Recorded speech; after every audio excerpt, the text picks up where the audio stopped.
मैया। त्रिकुट पर्वत बस गैया, तीन लोक शरणागति जिनके।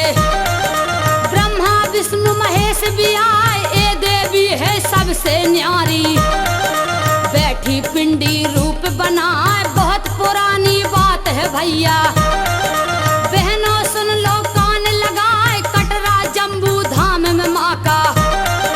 पर्वत सुंदर रहा दिखाए, माता वैष्णो गुफा के अंदर। बैठी मंद मंद मुस्काए, पिंडी रूप किए माँ धारण। जिनकी शोभा कहीं न जाए, पिंडी रूप किए माँ धारण।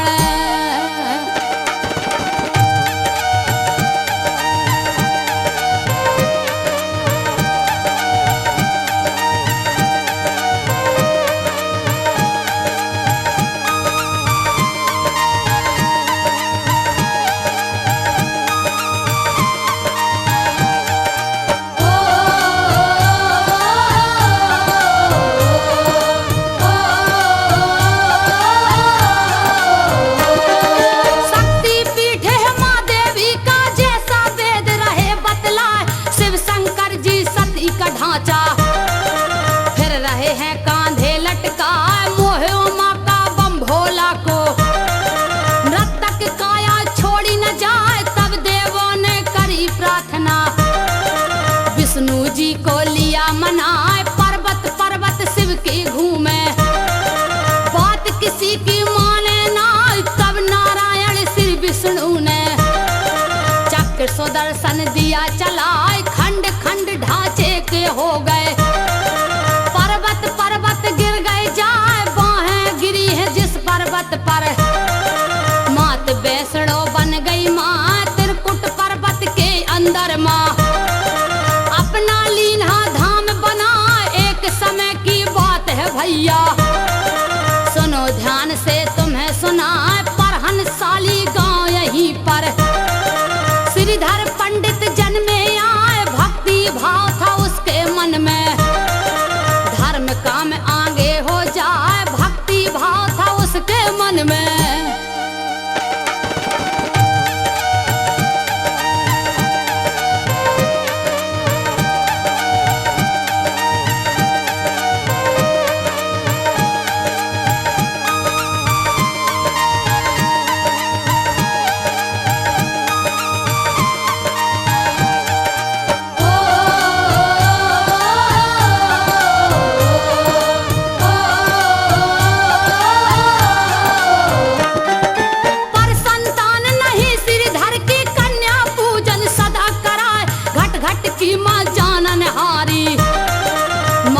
बात छुपी क्या जाए, एक दिन श्रीधर अपने घर में कन्या भोजन रहे कराए। चरण पखारे सब कन्याओं के, भोजन को रहे थे बैठार। भक्ति भाव की भूखी मैया श्रीधर के घर पहुंची आए। रूप लुभाना लगे अनोखा, माँ कन्या का रूप बनाए। चरण पखारे हैं श्रीधर ने, और पारस में दिया बिठार। कुंवारी कन्या सब आ गई है, अपनी सुनो दक्षिणा पाए। कन्या क्यों बैठी अकेली, श्रीधर देख रहा चकराए। बोल सके ना श्रीधर कुछ भी, माई वैष्णो मन मुस्काए। छोटी सी कन्या जब बोली, श्रीधर सुन रहा ध्यान लगाए। आस पास के गांव में जाके ए संदेशा दो पहुंचाए। आस पास के गांव में जाके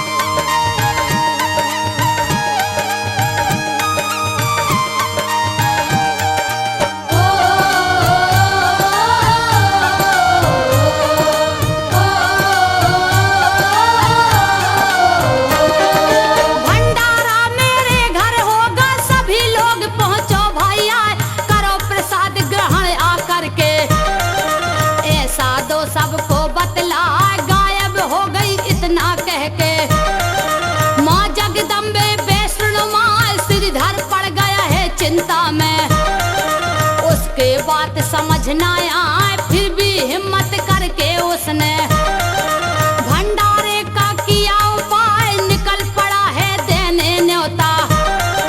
गांव गमैया पहुंचा जाए उसी समय रास्ते में उनको गुरु गोरख जी गए भेटाए 360 संग में साधु, जिनको भैरव मुखिया कहा श्रीधर ने प्रणाम किया है। गुरु गोरख को शीश नवाए भंडारे की कही हकीकत, उनको न्योता दिया गया आप लोग भी भंडारे में शामिल होना। मुनि जन आए हंसकर बोले गुरु गोरख जी तू क्या भोजन मुझे कराए, हंसकर बोले गुरु गोरख जी।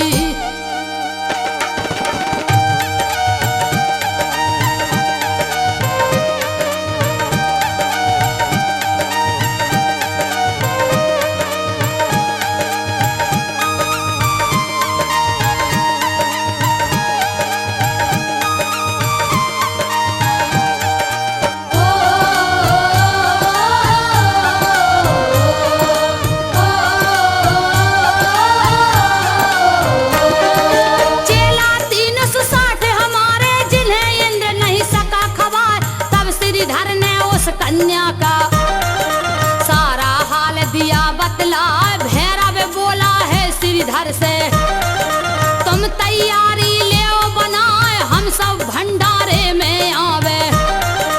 अब ना राखो देर लगाए, श्रीधर गांव गांव में जाके न्योता घर घर वापस आए। हारी थकी श्रीधर की काया, मन ही मन में रहा घबराए कैसे भोजन करवाऊंगा।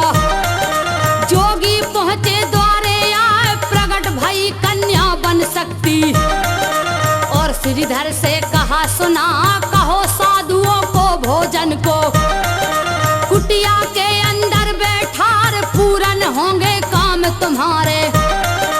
चिंता किसी बात की ना, इतनी बात सुनी श्रीधर ने और जोगिन से कही सुनाए भोजन करने कुटी पधारे। गुरुवर काम देर का ना, भोजन करने कुटी पधारे।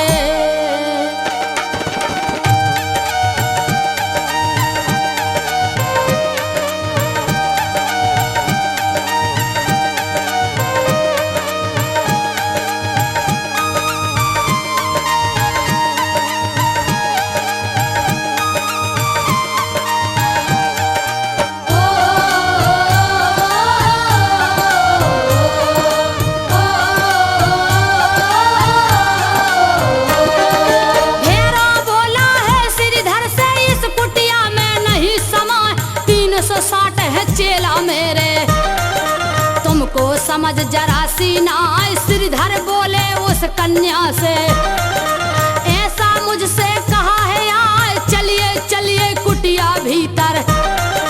चल दिया भैरव झुंड लेवाए, बैठ गया सब साधु अंदर।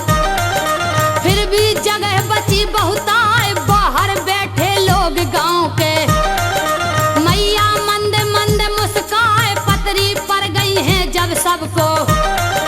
कन्या परसन को गई आए, खीर पुड़ी हलवा माता ने सबको परसत मन मुस्काए। गोरख भैरव करे इशारा, कौन है कन्या पता लगाए। जब कन्या भैरव को परसे, भैरव बोला है ठिलाए, कन्या तू तो थाल में भर के हमको खीर पुड़ी परसाए। हम ना करेंगे ऐसा भोजन, इच्छा और चीज में जाए, हम ना करेंगे ऐसा भोजन।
की नाय हाथ पकड़ने माँ का दौड़ा। मैया पवन रूप बन जाए बढ़ त्रिकुट पर्वत को गई है। भैरव पीछे गया पछियाए आगे कन्या पीछे भैरव। मुड़ मुड़ कन्या देखत जाए हनुमान लांगुर बन बैठे। माता वैष्णो पहुंची आए सूखे नटई प्यास के मारे।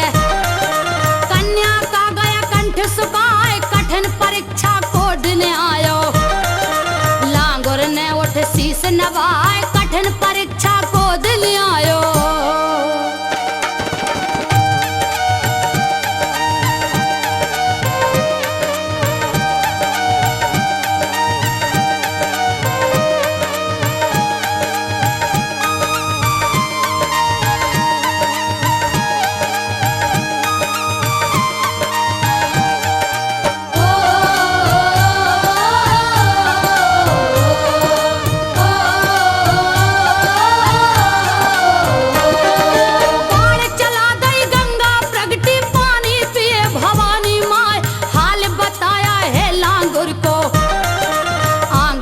गई अम्बे माँ पीछे पीछे भैरव आया।